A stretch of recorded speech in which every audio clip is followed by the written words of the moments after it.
là tun trùng video chuan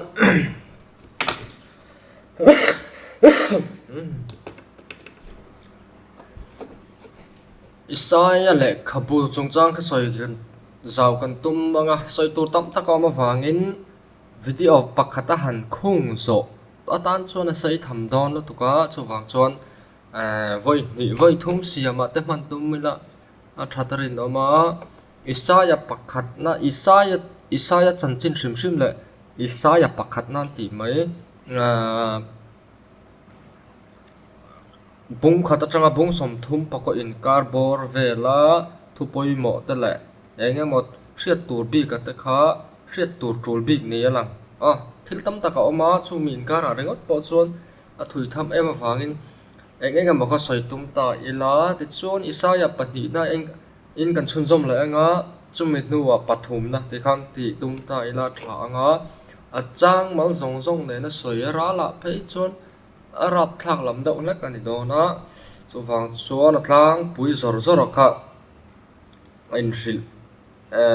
soi tum ta zo kilangin a thatarin om zol nei Isaiah le kabu hrim hrim a hi ro pui khop maya zol nei ro rowa po a thui tham boka juda ho poinan da poimo an ngai poimo engang takin ngen ngaya tunge ziak tu hi chutiang khatiang ti vela kha soi kan tu manga tin Isaiah pakhat na proto Isaiah hian thupoi mo le khir enge hemi Isaiah pakhat na hi eng wangin nge pakhat nan ti enge zia he Isaiah pakhat na hian a thukan tlang pui enge ti te kha soi chua kan tu manga chung vel chu ani don ani kan tun trum video chu mo te chuan a hma sabera chuan Isaiah chanchin kan hmu na source kan nei then khat te chu ta tang chuan soi tum ta ilangin a hma sabera chuan pseudepigrapha kan soi thin a kha ta khan zol nei te nun dan ti oma chu ta chuan zol nei te nun dan na le Isaiah chungchang chu hun hian tar langa chu han englo zor ta ila ziak hiti hiam englo kan chiar anga afia chiang zol tur anga ila Isaiah hi Jerusalem mi ani Manasseh hun layat hi ani in Rogel muna sa so thing huaya phumani he mun hi Hezekiah tuina ati top na bullok mi ani helai hmuna hian chaw to takin zol nei Isaiah chu tui dilin pathian hena tong traya pathian in tui aron peta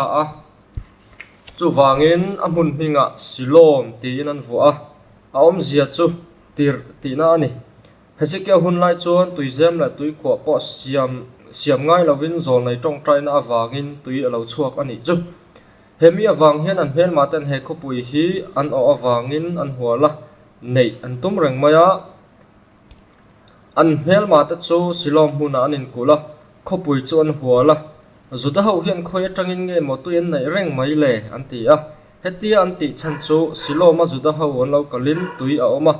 nam dang an lo kal nei chuan tui alo om le thin lo wang ani chu tianga tui in khai lak chang anei chan chu hriat phak lo tui in khai lak chang anei thin chan chu hriat phak lo thil ro pui alo lan chhuat theinan ani heng thil thleng hi zol nei Isaiah awang ani ama hriat rengnan le choimoi nan ani mai ba ka tui na om zela thang thar ten a chanchin anin hril chhon zel theinan chulai hmuna chuan an phum ani Isaiah thlan chulal ho thlan bul khopui chim lama pui thiam ho thlan atanga thlang lam dewa a oma thlan mual hilal Davida ruam hanangin lal Solomonan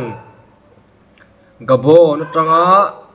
lu na siamin khopui atanga kilometer thum le point riat vel hla a oma ni te chuan aru ka siam ani awangin mitam ber chuan an hrelawa helai hmuna hian Solomon an Ethiopia tanga rangkat chakle muimhar thil da na thlan rup asiama chu zentel tan hena Hezekiah a hril awang le an thla te ru na chu ati bol hlo awangin pathian in a thla te chu an hmel ma te sala om tu an hmel ma te sala an om tur thu a thunga ama phei chu thla chi thla thei lovin pathian in kha mini khan siam he he ani kha chan chin kan hu dan pakhat ani phata ti chuan zol nai Isaiah martar thi na le van lon thu ti khain zeptal boka ta chuan Isaiah martar thi na le van lon chan chin hi mi pakhat ku chuak na lovin mi sang ku chuak na yangai ani bung khat atanga bunga hi Isaiah martar thu big zia na ani hei hi zudami te ku chuak Greek tonga zia ani edi zabi pakhat na vela zia ani heta hian Manasseh kuta Isaiah martar thu tarlan ani bung rukotanga bung som pakhat hi Isaiah van lon chan chin ani Christian te ku chuak ni in na tira chon Hebrai tonga zia ani nuwa Greek tonga le lin le ani ni ro nuwa khan edi somruk pariat lama zia niarin ani bok ten butir lama hian Isaiah in lana mu thu le vana lak chawa om thu te tarlan ani pseudepigrapha Isaiah martar thu hi Bible hu tur om lo ma se thuthung hlui hun then khat le apocrypha ami te ne na in an na thui tak an nei ani chu wang chuan heng thu te hian juda te chu ti du da na kara po chel tak ka dinga rinom taka pathian hung zui tat turin a fui ani te kha kan huwa ti chuan zona Isaiah martar thi na bung khat na chuan Hezekiah Manasseh ko alal kum som hi le paruk na zudalal Hezekiah chuan afapa Manasseh afapa nei chun chu akova ako lai hian Isaiah Amoza fapa zol nei le Josaba Isaiah fapa te chu an oma ama nge yin amu dik na chu ane na hlan chon adua chatuana ro rel na te Gehenna in ngai sak na te he khovel lal fapa le van tir ko te thu nei na le thil ti thei na te le amanga yarin na thu ama nge yin kum som panga chung nat na khuma amu chu hriat tir adu ani na chuan thu ziak le khaziak tu samana san azia chho le Isaiah amoza fapai na pek chu alana zon lai ten hena chuan a pe boka an ni in an lo zia chho an da that thei nan lal ina athil mu sang van tir ko te chunga ro rela te he khovel ti chiata om chung chang te mi thiang him te kor fual chung chang te an kal chho thu le ti dang lam le ti du dan om thu te le amanga ya van lon thu te chu a pe Hezekiah lal kum som ni na Isaiah chuan he shilong na thu hi mu in afapa Josaban he na a hril chhonga Hezekiah an thupek apek mek lai le abula Isaiah fapa Josaba adin reng lai chuan Isaiah chuan al Hezekiah he na asoya an kianga Manasseh apo a om lai chuan a he na a ming he khovel a hriat tir a lo la om lo lalpa nun na chalin kasoye lalpa mangaya ming chalin kasoye atharau ka he na thu soi thin ming chalin kasoye heng thu pek le thu zong hian ifapa Manasseh he na ra chhoeng ma nei lawang ama kuta thil ti nge yin ka taksa hi soisa in ati hlum don ani ti chuan Samael Malkira chuan Manasseh ronga bolanga adu apiang ati sakang ani chuan ke ni lovin Belaria azui jok don ani ama wangin Jerusalem mitam tak an rumanga Juda chuan rin na dik apen bo sananga Belaria chu Manasseh chunga achenga ama kut ngeya chuan ke hitan bunin kom don ani ati Hezekiah chung thu te chu hriat chuan na satakin atrapa akor fuala pathlera alua vai vut phulin amaya chuan akai luaya Isaiah chuan anena Manasseh alaka Samael aram ruat la chu athleng fam kimta voina tang hian thil tha reng i mu to lawang atia Hezekiah chuan a fapa Manasseh chu tha mai aril ruka nima sena Isaiah chuan anena mangai chuan irem ron na chu engma lawa asiam do na ingai to na angin engma thleng lawang hetiang tu tu ra ko kan ni lawam ni a mangai ro chan chu ka chang do na ni ti a tam le maya sai chan chin sim sim a hi bible lang lem lo kha ni a bible lang chin chop pom don ta ila isaya khosak dan te arong bol na tam tak te le thil ti a chet vel na ani tin nun ang chi kha kan bukim lo ani na taka chuan chu wangin bible pon lam source po hi enge mo chen chu arin tla ka nga adik fai vek la kan thalawa ani na taka chuan bible chunga mi meu po hi adik fai vek em ti kan tha chuang lawa ama ro chu pom dan le rim dan kan na ya bible pom chin kan na ya chu chuan min kai hroya wangin dik lo thei lawa kan ngai phok mai ani klai ka se tai langin chu wang chuan eng tiang chiang ngai tur nge ti chu hriat thiam har veu ma sela bible pon lama thil thleng te le pathian thu ne na in hnek rem dan te kha ngai tu ta ila chunga chuan an pom tur chin le rin om le thu tak ni lang chin kha kan se thai thin in rin oma bible chiak ne na compare fo tur ani chu chu lai chu se ta ilangin a tha anga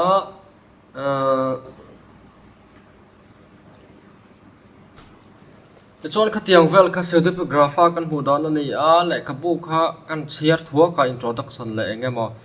thil hriat tu tlang lon tak apoimo box si le chui zau thaina turang chi kha ani ta a bu chung hrim hrim ta chiar zo chi poni lova is ka kam zo tonga le lin si SL and PB nan publish kha ni a sinop lampang mi thiam ta le lin ani chu wang khang te khalo ngai ven tum sin ta ula Isaiah shrim ma hi entirna ming hian om zian nei fo on tro chu ta chuan thu thung hluya pada mi sang sang ming khan om zian nei thup maya chu ta chuan Isaiah ming chu a om zia chuan pathian chan dam na ti na ani a ming hi hebrai tonga yasa chan dam na ti le yahu lalpa ti in kop ani chu wangin pathian ming khai sa ya khana putela pathian choi mo na puwa ami zo tak chuan in phuat ta ila lal chan dama van lal chan dama te pawh kha kan ti thei mo ni anga chu tiang vel chu ming om zia ani a zol na Isaiah hi kha kar shata ilangim te chuan in tua jin kan ti fo kha kan ria anga LXX ti te pawh khan alar em a khata khanin Isaiah ti ani a Latin Bible Vulgate Vulgate chuan Isaiah ti ani ve thunga chu sap trong Bible poi ran zui ta ni in alang ani Isaiah bu ming hrim hrim a hi ti lai kha hrele ta ilangin Isaiah zia ka chuanin chu ming om zia le ama Bible a trong Isaiah alo ni chho dan kha ni le ta salangin Talmud lama kan hmu dan tlema zong han tar lang le ta ila Judata Talmud Baba Batra 15 chuan Hezekiah le a thui hroi te chuan Isaiah hi Isaiah thu fing te la than khom te le thu hril tu bu te hi an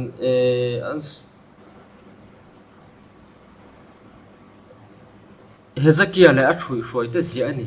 ti in an plar lang ani chuan kum zabi pan ni nutir lama khan Judami Samuel epin Gekatila fapa Mosia an ming his chiar har khop mai hai ho he chumi fapa Mosia chuan Isaiah thu ziak masalam zol nei thu puan chu Hezekiah hun lai ni na nga ya thu ziak then ni na chu temple pa ni na BCE before common era te han ti BCE zanga som panga na kum BC zabi paruk na chunga mi hunlai vel ami ni na nga ya kum zabi som pakhat na khan Judah Rabbi he lar ma Rabbi ibn Ezra chuan Isaiah bubum pui hi mi pakhat kut chuak ani arin lo thu soi chuak to boka he min hula ma hian hun rei tak chung chu Isaiah bupum pui hi zola Isaiah kut chuak ani rin hel na lam kalpui an om me ulova ama ro chu zirna te thil chui dan te alo dang lama ngai to na te lo zau zela eng tin tin mo khan an han soi chauta a chuan kum zabi som pariat na top lam a ero chuan mithiam then khat JG Akron te le Dodor le na te chuan heng le kabu tai ngun le zualan han zira an han chip noi fe nuwa khan thu thu nga an han siam ta achu ta chuan chik ta kan zir nuwa bung somli nu lam atang chuan zol nai thu puan hun hi kum zabi paruk na hun lai din hun ani ti an rin thu le bung som nga panga atanga bung som nga bung som ruk paruk in kar phai chu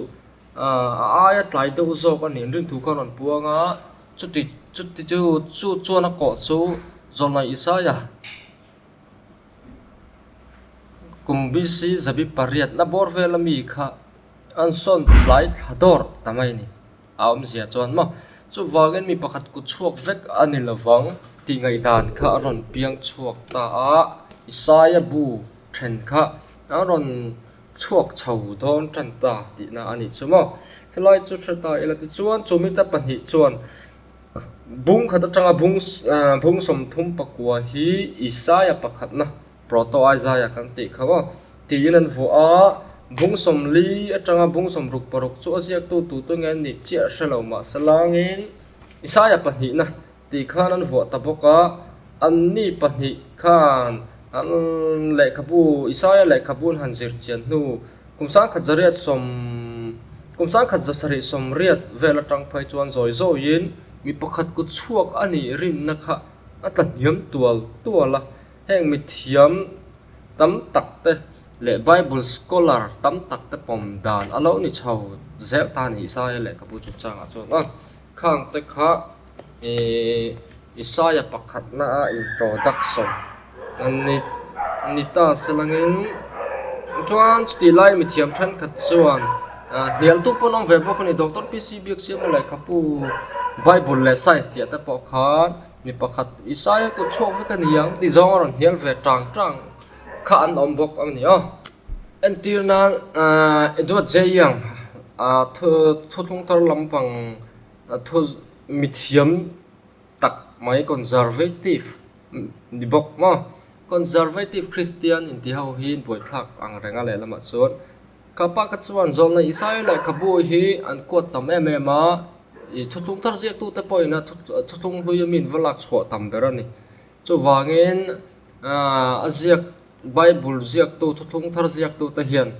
Isaiah zia ve kan belani chu wang chuan Isaiah mi pakhat ku chok ani yang ti te khan tan chan te engenge mo khan siam ve a chút tiền cái chỗ engenge mo khan soi ve bok ani ama ro so mi thiam tam zok pom dan chu ani lem lo ani kha thil ta kha yal dan ka tiang khan engenge mo ron siam ve bok ma sala ti ta kha Isaiah pakhat na chuam nita sela te chuan Isaiah pakhat na chunga soi ma sakata na tha chu Virgin bat chung chang han soi phot ilangin tian screen na ka da chuang hian kan mu thai anga hi keima zia tho ni a Isaiah bung sari chang som palit hu hi Messia an bel du lawani kan ti khama juda hau chuan Messia an bel ani pon Messia ka chatuan pa nen ti na ni chuang lo ti te kan soi to a khalam kha chuang po lo ni ta salangin thuthung thar me wina soi chua awangin pom lo thai ani lawani sat chu lu ka zia ka chiang takin kan hu a ten matha ya bung kha cha samhi pathum te po kan hu a lu ka zia ka te po kan hu a nula thiang limara nga ti kha ron soi chon miaw wangin ma chulai chu apom lo thai lo chana ni ke ni Christian tan chon chan chu thung thar ka pathian thu ni miaw chuan do don big lo ti kha a chiang ma chu wangin soi buai ngai nom lo thung thar hi pathian thuwa kan pomani chuan isai bung kwa chang ruk ta le bung sari chang som pali anula nula rayenga fa ringa chu tiang ka tiang ti zong zong a hi mesia iso krista shilok na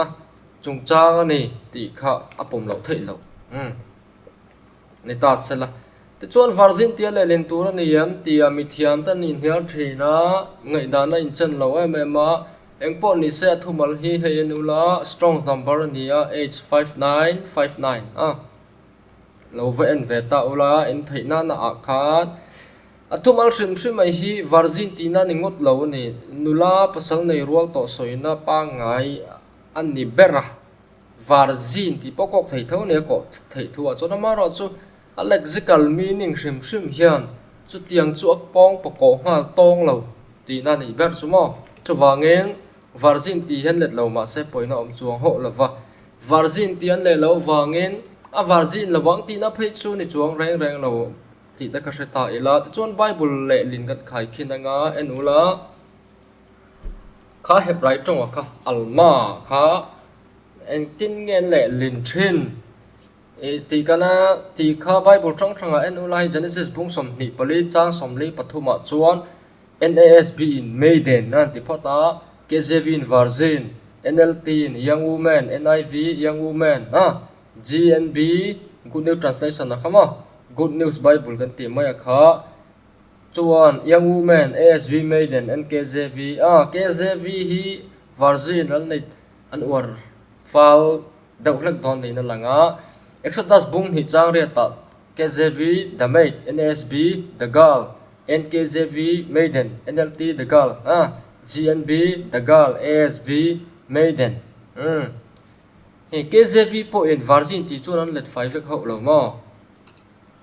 Psalm number som ruk pariat chang som ni panga chuan KJV the maid ania thu fing ta phung som thum chang som pakwa KJV maid ti chuan ha than khom ta bung ruk chang riat KJV virgin NIV virgin ti chuan KJV virgin ka tiang khan kha thumal kha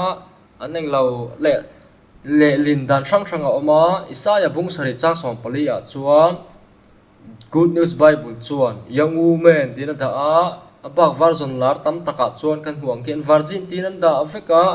kitiang khian le lin thei te me woni ale lin shrim chu amaro chu athumalom zia hian virgin hi kok ngal ngut dingot lo ti lai ka kan soi du lai ber chu ni ani le mar kha engang mi nge ni ti kha kan chui chuan a virgin ang ti hi chiang sa reng ani mar shrim ma ka chuan ngai to ulangin luka bung kha chang som thum pariata mari mi zia tanga lang chiang tu so tin mari ngai te lalpa boy nu ka ni I thu ang zelin ka chunga thleng ro se ati tin vantir ko chuan a kal san ta tia pathian boy nula la no pang vete kha pathian boy pathian thu anga om thina ni chuan anu na thiang limin na in vong ang ti kha a chiang sa ni mi piang thar te om dan nge kan ti chuan sola ka fi hle mani chu wangin marikha mi papol to le kholo ta ka sex mang thina mo virgin chuang lo ni lawang ti khi chang khian a thilang nga la te chuan bung khat Lucasiak vek bung kha chang somli paruka chuan marin kanun hian lalpa choi moi an ti heng he chang phai chu asang maka phak lo ni ti tur chi kha ni asang lutuka kan phak lo ni ani na taka chuan kanun hian lalpa choi moi han ti vengat don ni la kan ngam lawang atam mi tam ber chuan Reverend Richard Om Branson soi thina zela tanga azel tan puipa pathian thu hril thina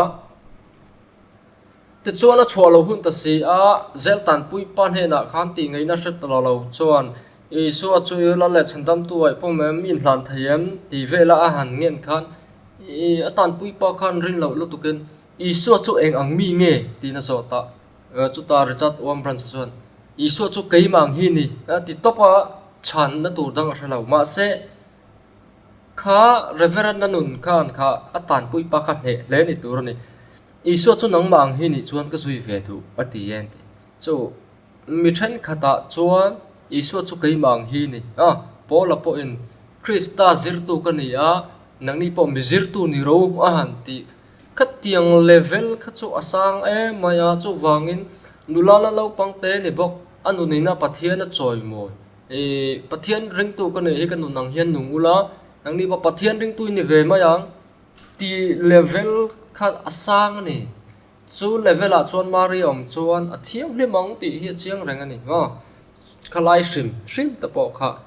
ni ta se la bible atanga mari mi zia kan hut atang hiang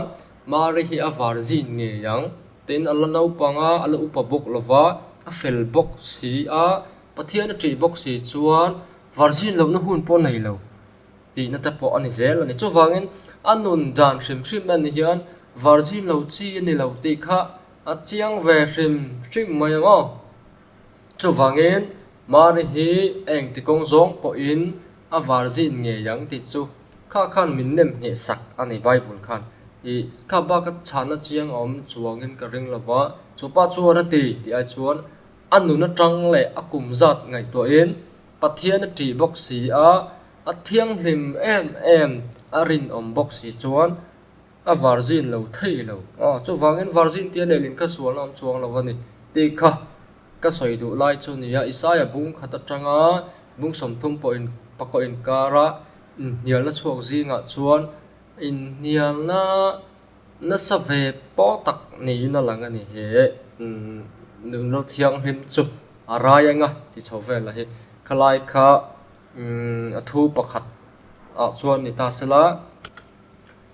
mi pakhat ku chuak ani rin lo chan tlema zong ta po kha han soi le ta han soi le don tai la Isaya bung khata tanga bung som thum pakwa proto Isaiah ma Isaya pakhat na ti chunga hian Isaya ming hi tum som le paruk vel soilan ani bung khata tanga bung som pakka chunga tumli soini bung som hi na tum hi le bung som thum pasare tanga thum ko inkar chung hian thum ko inkar chunga ringot khan tum som zat kan hu zui bok ani chu wang chuan Isaya bung som li hulama hian Isaya ming tum khat ma om ta bok si lova te chuan Isaya bung khat chang khat te bung hi chang khat te la bung som pathum chang khat te hian Isaya bu a zol nei thupon hi Isaya ziak ngei ani zia po ron tar lan atum hle ni na lang thei ani Isaya bung khat atanga bung som thum pako inkar khat te chuan hemi bung inkar chunga hian thu then khat tlai khan huwa bel chu om bok ni in an threle ta zela amai ro chu tiang ngai dan chu om tho ma se Isai le khabu ti ngamin a thu a hlom tha chu wangin he bung khat tanga bung som thum pako inkari chu mi pakhat Isaya zia ka khan abel ngame antita ve ani tina ani chuma chuan bung som li tanga bung som ruk paruk chunga chuan Isaya ziak ani theina tur ama in chal na om thil kha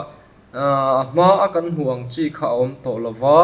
aziak tu ming chal na soyom to lova aming tak hriat lo tu emo ziak ani mai ti kha thu thuk na ni le ta a thu kal pui dan hmang adang lam hle boka bung khat tanga bung som thum paka chunga hian pathian ro rel na in mun na lua tam hle lain bung som li atanga bung som nga panga chunga ero chuan khamuan na thu tam hle thunga Isaiah bung som li phei chu khamuan na thu cha ti ani hial mai ani chu wangin thu kal hmang a in ang lo shima khamuan na thu cha ti ani hial kan ti bung masalam nen bung khat tanga bung som thum poko inkar na thu cha le athu puan kal phung kha a in person le bokat te chon bung som thum pok tanga thum ko inkar le li som li tanga som ruk paruk inkar chunga thum man te a tong kau che te a te khin a thum man du dan te le a hlat thu te na metar ante khamo te chu mi thiam te chuan adang lam hle ni in an soi boka zir chiang to te chuan chu wangin mi pakhat ku chok nei selala tong kam inang lo tak vocabulary inang lo tak te poetry ang chi te le eng mo kha aman dan adang thua maya mi pakhat i thriat na tanga zia chhuat le mi pakhat thiam na ringot chu ang lo ni ti kha an thu thuk nan ni chho le a thil ni thai ani a kei po in tong kam bi ke nei a tong thuk te po ka nei ani a chuang che chuan mi sang tang in tong dan bi tong bang bi tong thuk bi te kan nei a kan in hriat thei pha thina chu tiang ngai to chuan mi pakhatina tong thuk dan te thuman dan te chi sang mai an mang kwal tur ngai to khan ami pakhat ziak ani kha arin om lo ve le thei bok ti na ani chu te chuan ni sa ya bung khata tanga bung som thum pakwa le som li atanga ruk te na thu cha thak na din mun no ai nang lo bok isa ya bung som thum pakwa chin hi kum zabi pariat na hun ading te tan athu puar ani a amai ro chu bung som li pali chang som ni pariat le bung som li pali chang khata chuan juda te babylon sal an tan na atanga chan chuak tur persia lalkura saira sahang te kha aming mer soyani thunga tin heng pa ka hian bung som li pathum chang som pali te le bung som li pasari chang khate bung som li pare chang som pali le chang som hiya chuan babylon na soitam hle a chu chuan kum zabi paruk na hun lai ani zia ati chianga antina bung khat tanga bung som thum pakwa chuan kum zabi parian na lai vel ani athil soidan te le athil thleng at khan kum zabi parian na lai ami ani ti alan chian lain an hulam pang bung som li hulam panga kha chuan babylon te persia lal saira sate soyeta ka wangin kum zabi paruk na mi ni bor ni ti kha chiang le ni arin lo thei lo ni ti na ni chu thilam jian ni a chu wangin isaya bung som li pa bung som li atanga bung som nga panga le nga ruk atanga ruk te hi chu kum zabi pariat na mi kum zabi pariat na jiang ni loving kum zabi paruk na nulam ale kum zabi paruk na hun lai le at nulam thenga ziak anga ngai kha aswa lo le angai a lo ni chho tabok zel ni ti kha ni le ta salangin zol nai isaya shrimshrim mi chanchin kha bible po na mi kha engeng emon chin khan kan chiar nual to a rin dan tu ria ta har kan ti atin half Judate na hei sunakoka te public holiday te le vantlang puipun ni khuwa a pathian thuan chiar chwa thin hi haf engen ti kha haftara me min kan thei hilo khatiangan chiar chwa thina khan zolna isai le khabu hi an chiar tam berani amun lo tam tu berani ya chumi ti lo chon lal te le chi sang khan chiar thina amaro chu vantlang in khom na len thilti puini khwa chuan zolna isaya bu hi an chiar berani zo chutiang huna chuan ai suna ko ka ta po ni ta se iso hun lai po in chu wangin juda ta po hian zolna isaya le khabu chu an da poimo tak zeta chiar ho le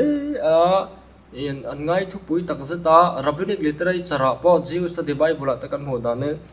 isaya zaki an pot tam ani ti te alo na len re ta zela isaya bu hian emo kenan ya pakhat na thuken poimo deuh bok thuken poimo deuh dang pakhat le chu iso po in luka bungli chang som pasari tang khan hun chiari la ati thin dan panga ina ma omna khona zareta chuana kala cholni in zirtira isaya le khabu chiara ti kan mun dra chu wangin isu po in siara judate sunako ka po an siar tam berani zona isaya le khabu ti te engenga musoi hriat tur ma chu wang chuan judate a po hian atlana ma tin athukan poimo pakhat kan ti kha jerusalem khu judate mun pui davida ina lo man to anga judate ta nan mun pui an center ani chumi concept chu isaya hian ken azia tel te hi apoimo ma judate a jerusalem tak nat zual chan po isaya le khabu hi ani telani te kha se tabok ta ilangin atha anga chuwang chuan zolna isaya hi anamai lo ni judate thinlunga tlak na dan po kha anamai don lo ti kha khang te kha na ti chiang la zolanga ten ze isaya pakhat na kha zera ni china chanchin kan chia to Jerusalem Isaiah ziak anga ngai ani arong bol hun chung vela hi arong bol hun hi BC zasari somli pani bol vela tanga rong bol tan angai ani ti ani a kum zabi pariat nami ni kan ti khamo Isaiah he so wang chuan Isaiah bung khata tanga bung somthum pakua Isaiah pakhat nam ti hi khapa Jerusalem mi kum zabi pariat na BC zabi pariat na mi kuchua ka khan an ngaya arong bol tan hun po chu BC za sari somli pani porvel anga ngai ka ani ti karshele ta ilangin ti chuan ahun lai hian Asoria lalro pui tak tak tiklat pilasar pathumna BC zasle som zasari somli panga tanga zasari somni pasare inkarami te Salman Nasar pangana BCE zasari somni parogla zasari somni pani te le sarjon pani na ko BC zani som zasari somni pakhat le zasari panga inkar ta le Senakeripa BC zat sari pali atanga zaruk somret pakhatan ro an rela lalkha Isaiah hun lai hian kan ni thum linga lal panga ason manani ti ani chuma lal panga kha zol nei ani chungin ason ani Isaiah hian ti chuan tiglat pilasarat lal thut thlenga ron thut BC zali som za sari somli panga chia po khan Syria le Palestina ram chuan hu hang an tem hal tapang moya zuda kho pui le thingtlang cheng mi pui te chuan Asoria lo lian chu hlavin an chi ai hle Isaiah pakhat na hun chung hiam thil chin chiat tlak tak zuda chanchina kan hua pakhat na chu Hazal Allah Syria le Israel tang rualin Asoria an dauron khania chu BC za sari som thum pali la za sari som thum panhi inkar thleng ani borvela mi ni ani kum BC za sari som thum pariat dai to khan Asoria lal tiklat pilasara chuan Israel ram le Damascus ram ta chu chia pe turin lo phut to amaro chu BC za sari som thum pali la za sari som thum pathum inkar chung khan ram chung boy na chin fel ngai na yawangin a boy hle chu ti lai chu nang chingin Israel ram la Syria ram chu Asoria dal turin anin thurwal ta ani an tanrola chan ber po Asoria in luling lutuk dal nan ani tira chuan lal panhi tang rual ta chuan Asoria lal laulian zel chu dawan tuma zudalal ahaza po an lama tang turin an soma ama ero chu an somna hnarta ka wangin lal ahaza chu pai thak an tum ani lal le mi puite chu lavin an khura bung sari chang hi ma Isaiah zia ka tanga kan hu ni bung som chang som hi pariat thum hi borte khang te khalo bi ta ila te chuan zudalal ahaza chuan Syria le Israel tang rolin bayan tuma wangin tiklat pilasara chu tan pui turin soma te chuan Asoria lal tiklat pilasara chu thil pek tam tak ane na pek atlon lung oya Syria lal Razina la Israel lal peka la ka hum turin ngen na tumrel ruwa chu policy po chu Isaiah hian dal tlat ani Isaiah chuan pathiam hena in koltira mang anga buai phili lo turin a hril ma se zol nei thu chu azom lova zol nei hian chin chiana dil tura a ron po in adu chuang lo chu ti chung po chuan lal hne na Emmanuel chin chiana lo thlen tho tur thu kan hu pathian thulo thleng awai lo wangin chan chhuwa na le chin chiana po chiat na tur ani don ani atopa chuan Asoria hne na tan puina azong chu alu chunga mailin khol khom ang ani Asoria lal tiklat pilasara chu zudalal ahaza somna ang chuan alo thoka Israel le Galilee ram chu aruna athunwaya da ta anhu alal Salman Nasar pangana phei chuan Samaria khwa chukum thum vel zat nuwa BC za sari somni panhi la som ni pakhat inkara alata sarjon panhi na ron thlaka ani hian Israel mi tam tak Assyria sala khan ashruai ta a saltan te engenge mo kha sai lai khabuwa mu tu tam tak o mani khamo te chuan isai rong bol chunga thil poimo dang thleng chu pani na chu BC zasari pakhatna vela khan Hezekiah ro relai Assyria lal Sennacherib Judarun kha ani anga chu heta hian Sennacherib chuan ram chunga helna om chu a mita ti chuan rampon lama Syria le Palestina ram lam a hoita a tura le Sidon te tuipui kam khopui dang te po ron chu chezela Philistia rampon thlengin ekron bul hnai te el take huna indona ai kupta hau ta kha a hne zui ta zel buka Philistia rama tukdol nuwa chuan Judaram lam aron hoile ta a Assyria sipai te chuan Jerusalem chuan hual betlata bel chunga sa a an chang ani a khatian hual be kha chiang sa lu tuka ti chuan Isaiah chuan Hezekiah hena chuan Assyria kuta in pelo turina sila ato pa chuan Bible kan hu danin pathian thil ti mak alo thleng ta ani Sennacherib Jerusalem run tum hi Isaiah chanchin kan thret nun ber chu ani a mithiam than khat chuan Assyria lalin Judaram aruna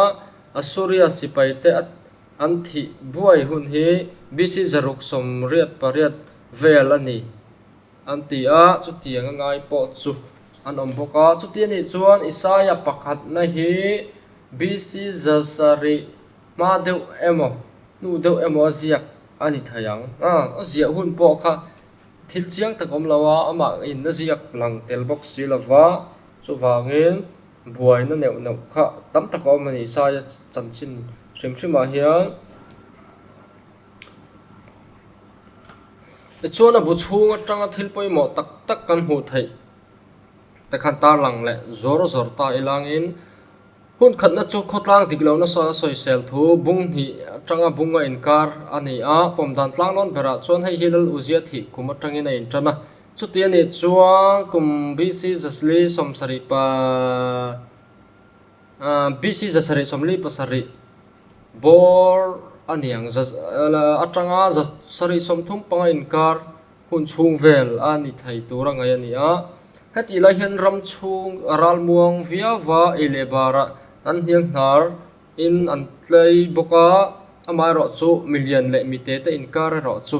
azau le thunga annom sakhan million le mite inkar kha azau le zo ka million ten an ngai saklo le zo ka ni khati hun chung khan ta chuan a hun pui pahnih na chu Syria le Israel tang kopin Assyrian beiron kha ani china kan soi to kha ani le anga a hun pui pathum na chu Asdod kai hruai na hnuaya Assyria laka helna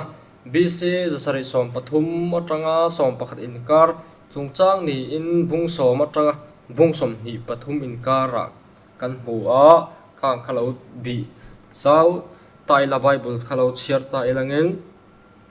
heti hun laia Judalal no pangte Hezekiah po Philistia lal thurwal pui tura som ani a heti hun laia Isaiah naber chu Assyria laka hello tura Hezekiah thlem ani a Asdod chu Assyria sarkar chuan BC zasari som pani borvela aron run zui ta nge bok ani ti chuan a hun palina chu Assyria laka hel no Sennacherib thi atanga Jerusalem hualbe thleng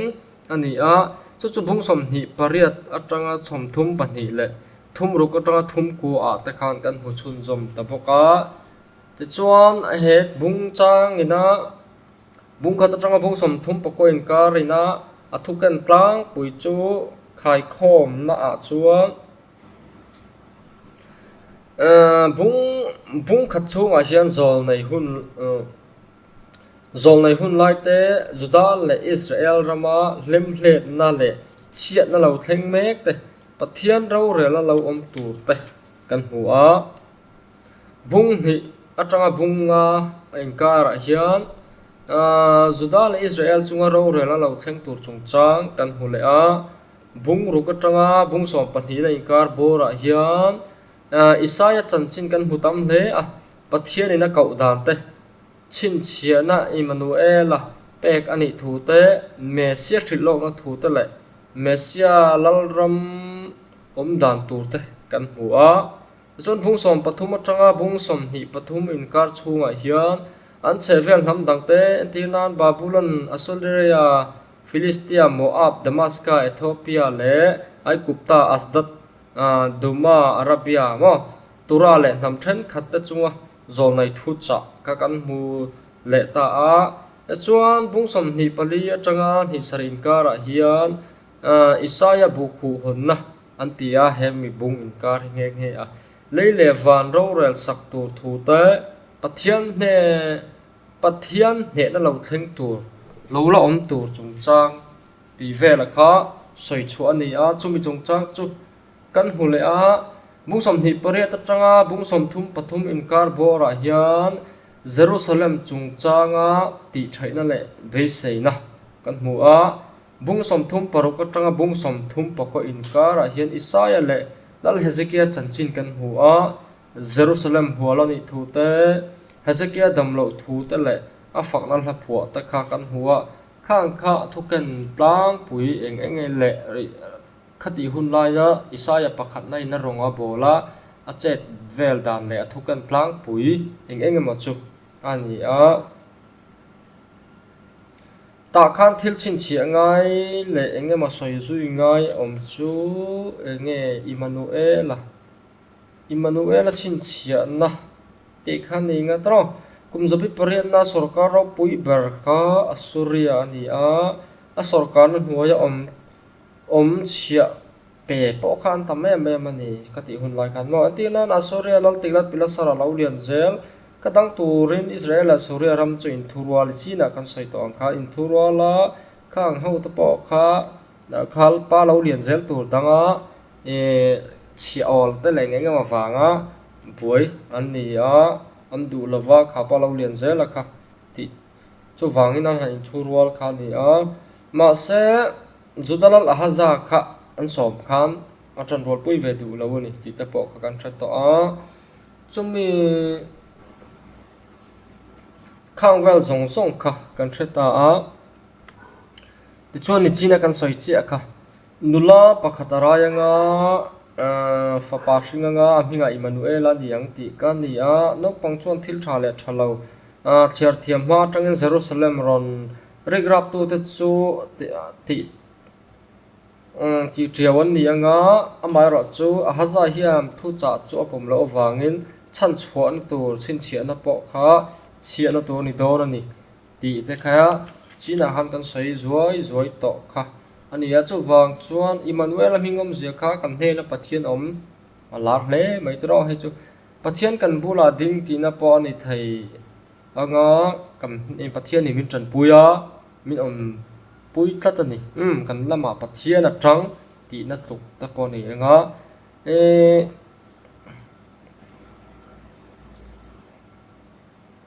khan nau sen lo piang a khan Emmanuel chin chia na ti khan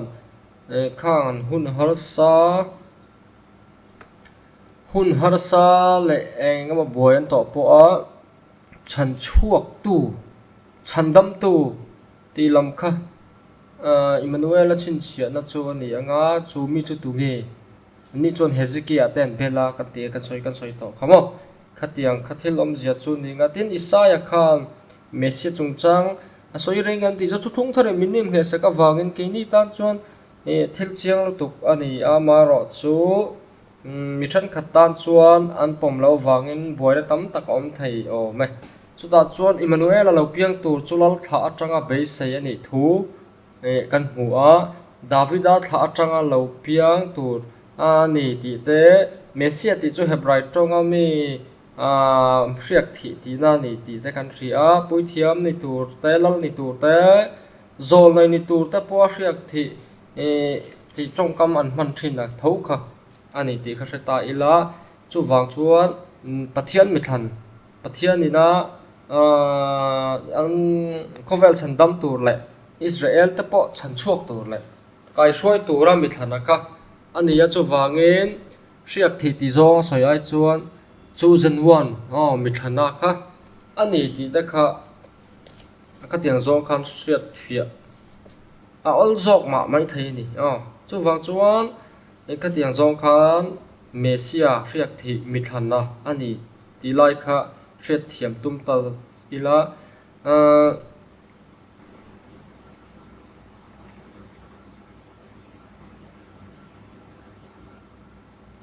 Messia chu Indona a ne tu mi hoi san angin soi ani san palava Isaiah zia ka hian mi te har sat na chin fel sak tu le thuron pe tu ni in soi ani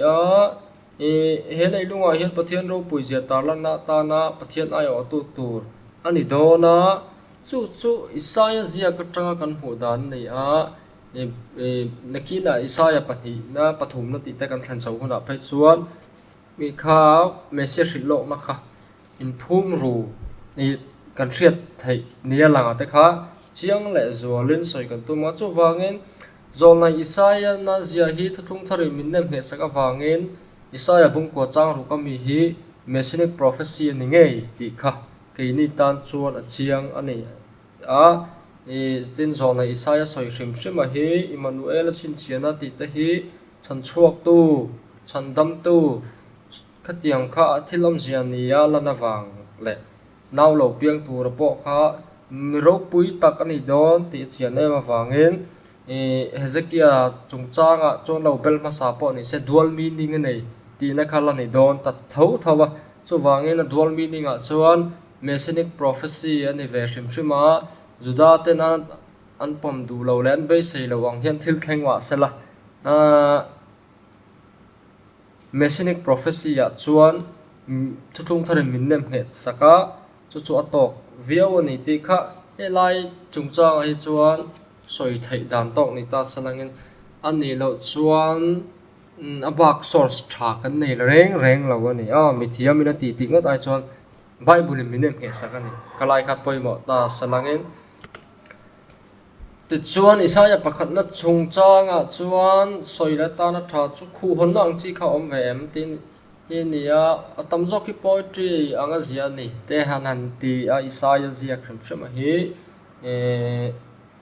engpon ni se Isaiah bungsom ni pali atanga ni sari inkar hi chik taka zirtu ta chuan thopu na tangin khu hon na thu anga khan a in thak dor ni nan ngai ani hemi chunga hian zol nei thu chat pa ngai kan mu rualin khu hon na thilin a chian he hle ti hriat thai viau boka khovel top hun tur te van lam thil rap thak tak te hun to pa roi ro pui bo chai thu te ro relan hung le mi thi tho le na thu te kan mu a heng hi Isaiah bu khu hon na ti a soi thin po ani nge chu wang chuan khu hon na fir taka phei chuan van tir ko chung chak te entira number te in lar na le aziak tu na ton thret dang dai tak aum thin heng thil te hi Isaiah bungsom hi pali atanga ni sari in kara chuan a mu phei chu kan mu ho lawa ama ero chu Isaiah zia ka tanga khami bung in kar vela tanga kan mu chu Daniel atela Zohana te ponan hu fo an hu te langin khovel top hun tur te le van lam thil ang chi te eng ma hun top a roi ro puilom tur ti vel te kan hu mia wangin khu hon na zia chu apa ya ngai ani chu wangin Isaiah bu hi khu hon na te po ina chi ave bok ani khu hon na ti chu apocalyptic literature ti khan ni khu hong a chin hong a thret thiam har viawa thil in thup hai chua na ni ki zong te po non soi thina chu tiang rong po chu akai ve bok ani ti te kha ala ni a chunga hian in zep nem hle maya kan soi thel nuai maya hre thiam har mai thaya chu wang chuan abung mal atanga tran chho a fuang em ti te po karil ro chuan ama eng po ni sela ka zol na Isaiah pakhat na bor vela thu in phum te le lal in thak dan te le hun loya thil thleng eng emot ni ta se kim lo hle ang ti ka ringa nakina Isaiah pahin na kan chunjom le nga I chunga ta po chuan la soi bel thei zel tura ngai ta ela tuna tan chon khamichina khan du tok kila ka soi angin luka bung li cha som pasari atanga som pako inkar takan chiar chuan isu point zol na isaya buka mi zirtina na manga isu point pathian thuwa pom ti kha chiang takin lang phota ten juda hoin an poma christian in kan poma khan chu soi po ngai lo thil chiang sa nia isu ber point na manga pathian thu ani ti kha chiang ngoi ngoi ani isu ber point na mi zirtina na man tla ka ngaya suna ko ka te chiara aman thin chuan isaya le khabu hi anna mai lova aziak tu nge ni takra chia lo po ni ila isua meuna mana wangin a tha a ngai ngam takin man zui theya suda te phei chon an ngai sa nga hafrata anti me ka thei hil tlat mai kha thu mak te kha kha thila te po khan chiar beran nei ani ti zong ta bo kan soi ani kha cho wangin le khaburo pui ani a he zol nei hi isu me poina pathian thu thil fiana na man te ani boka wangin a pathian thu le ani ti kha isu point min nem hi sakani ti zong ta kha ti zong ta khan ngai toila kan ril ru om sela tu chuan atak na te a hlut na te ka ati zual don ani isu me wina mang thlat cholai chu a po ate na poimo ani awme china khan du tok photang